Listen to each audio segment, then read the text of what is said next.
This is a story about two beautiful twin sisters, Oma and Akua, born into a loving and wealthy family. Growing up, they were inseparable, like two halves of the same soul. They had everything: love, comfort, and each other. As they grew older, life seemed perfect. First, Oma got married to Kwame, a wealthy man from an even wealthier family. They lived in a huge mansion and seemed to have it all. Akua followed a year later, marrying Kofi, a businessman who wasn't as rich, but hardworking and full of love. The sisters saw each other nearly every day, and life felt like a fairy tale. But one dark cloud hung over Oma's life. She had undergone a life-threatening surgery as a teenager. The surgery had saved her life, but doctors warned it might affect her chances of having children. As years passed and Oma's marriage remained childless, whispers started growing. In African culture, if a woman doesn't have children after 2 to 3 years of marriage, people start calling her barren, questioning her worth as a wife. Kwame's family started pressuring Oma and Kwame to have children. Oma, heartbroken and ashamed, felt the weight of their judgment. Meanwhile, Akua and Kofi were living modestly but happily. 2 years into their marriage, Akua found out she was pregnant. The family was overjoyed. Akua was glowing, but Oma, despite loving her sister deeply, felt her heart break a little more. The pain deepened when Akua's pregnancy turned out to be twins. What should have been double joy became double grief for Oma. One day, in a moment of desperation, Oma asked Akua for the impossible. "Please, give me one of your babies," she pleaded. "We'll tell everyone one of your twins died at birth, and I'll say I adopted the baby. No one has to know. This way, I can silence the whispers and live in peace." Akua was shocked but couldn't bear to see her sister suffer. She agreed, hoping it would make everything better. When the day came, Akua gave birth to healthy twin girls. They went through with their plan. One baby was given to Oma, and they told everyone that the second twin had died in labor. For a while, everything seemed fine. Oma and Kwame adopted their child, and the family stopped pressuring them. But soon, cracks began to show. Akua struggled with guilt, feeling as if she had betrayed one of her daughters by giving her away. Oma, on the other hand, couldn't fully bond with the child, always fearing someone might discover the truth. Kwame's family, still suspicious of how Oma suddenly had a child, started digging into the story. Meanwhile, Kofi noticed Akua's growing distance from one of their daughters and became suspicious as well. The lie began to poison both marriages. Fights became frequent. Kofi and Kwame's families started to resent each other, each thinking the other was hiding something. In the end, the truth came out. Families were torn apart, love turned into hatred, and the once inseparable twins could barely look at each other. The joy that should have come from motherhood became a curse, all because of one lie meant to silence the cruel judgments of society. Oma and Akua had always been each other's rock, their bond unbreakable since childhood. But after the secret exchange of Akua's twin daughters, that bond began to erode. What was once a tight-knit sisterhood slowly transformed into distance, mistrust, and unspoken bitterness. Akua's guilt weighed heavily on her heart. Every time she looked at her remaining daughter, she was reminded of the other twin she had given away.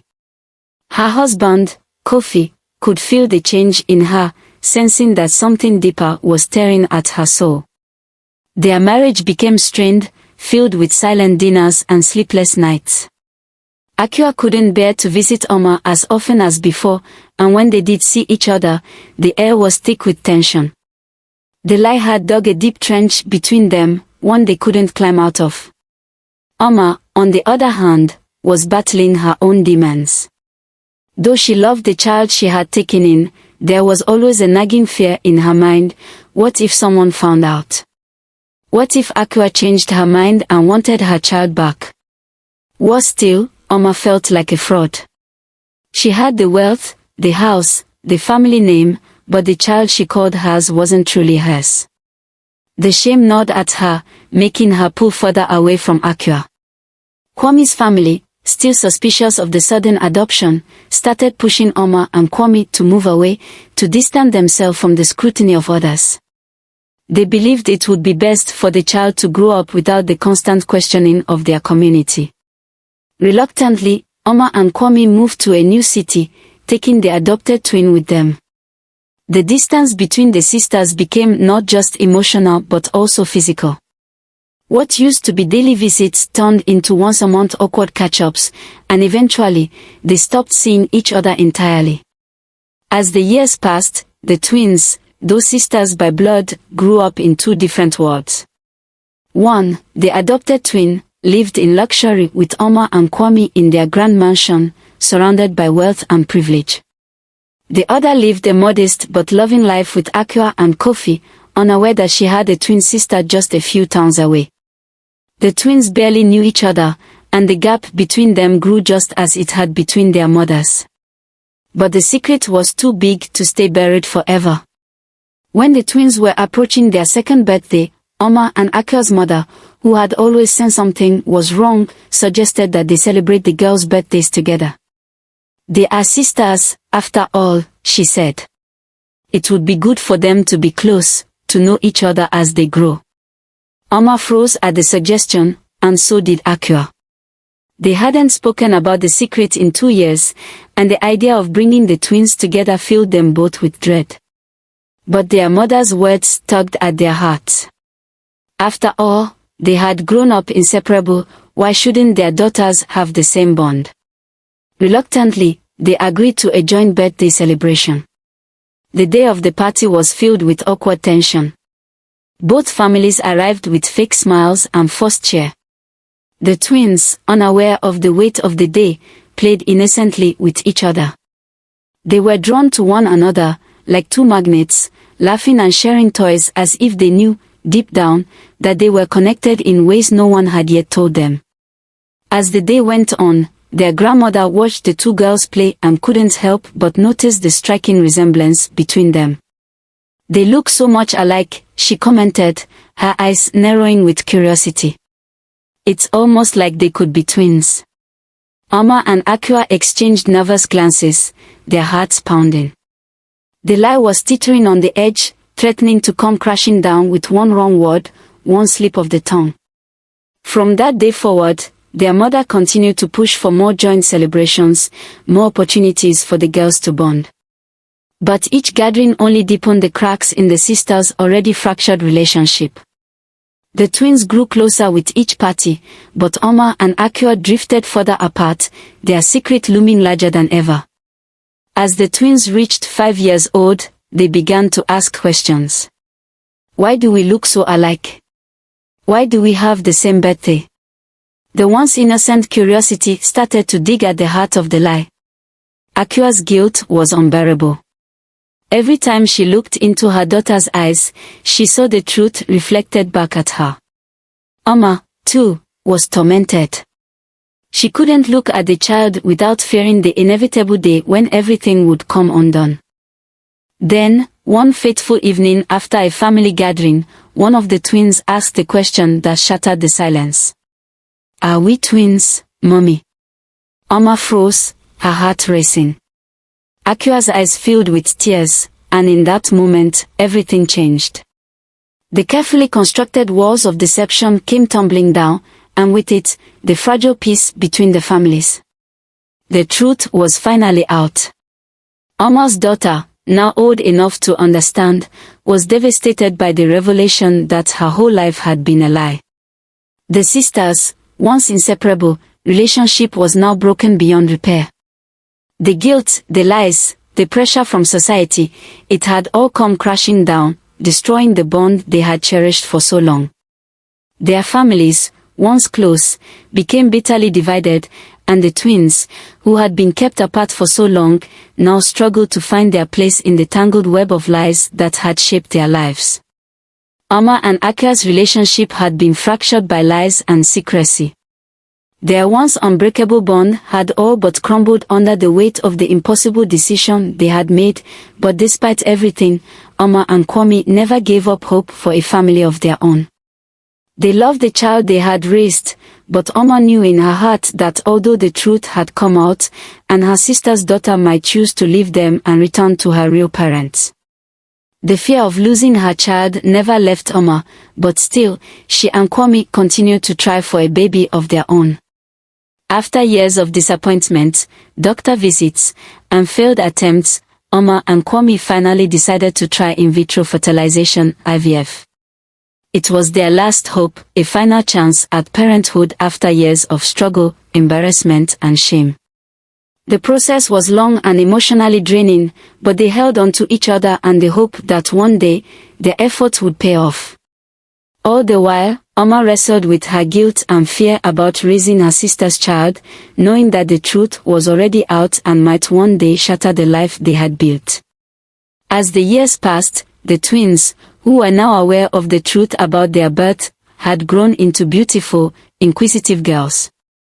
Though the truth had caused initial pain and confusion, both girls had come to understand that their lives had been shaped by love, even if it had started with a lie. They had two sets of parents who loved them deeply, even if it was complicated. The tension between Oma and Akua had softened as time passed, though their relationship was never quite the same. They no longer visited each other as often, but there were small steps toward healing, especially for the sake of their daughters. The twins, who had been kept apart for so long, were now spending more time together, forming a bond of their own. But even as the families worked toward mending what had been broken, Oma couldn't shake the fear that one day, the daughter she had raised might choose to leave them for her real parents. Then, one sunny afternoon, something miraculous happened. Oma, who had long accepted that she might never have a child of her own, felt something strange. After weeks of fatigue and nausea, she visited the doctor, convinced that it was nothing more than the stress of everything they'd been through. But when the doctor smiled at her, Oma's heart raced. "You're pregnant," the doctor said softly. Oma stared in disbelief.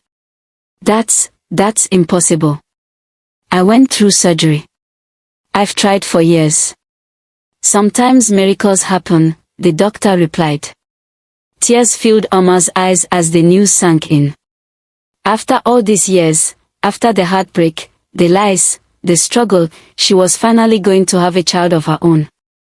When she told Kwame the news, he broke down in tears, holding her close as they both allowed themselves to finally believe that their dream was coming true.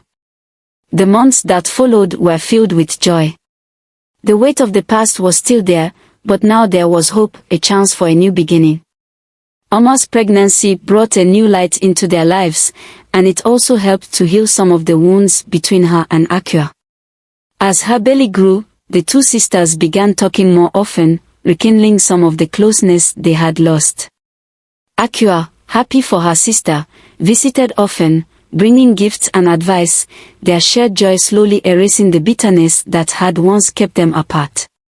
When Oma finally gave birth to a beautiful baby boy, it felt like the final piece of the puzzle had fallen into place. The arrival of their son brought new energy and warmth to their home. Even the twins, though still adjusting to the complexities of their family situation, were excited to have a new baby brother to dote on. Despite the joy of Oma's new baby, the revelation about the twins still loomed over them all. One day, Oma sat down with the daughter she had raised and decided it was time to have the conversation she had always dreaded. "My love," Oma began, her voice gentle but trembling, "I know that you've known the truth for a while now. I want you to know that no matter what happens, we will always love you.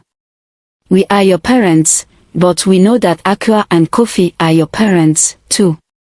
You'll always have a place here with us, but if one day you choose to live with them or spend more time with them, we'll understand. You'll always have two families who love you."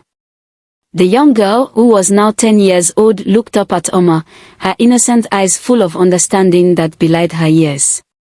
She smiled softly. "I know the truth, Mama. But I also know that I have two families who love me. I don't want to choose between you. You'll always be my mommy, just like Auntie Akua is. I love you both. Oma's heart swelled with emotion. Tears fell from her eyes as she hugged her daughter tightly, overwhelmed by the child's wisdom and love. In that moment, Oma realized that she had been wrong to fear.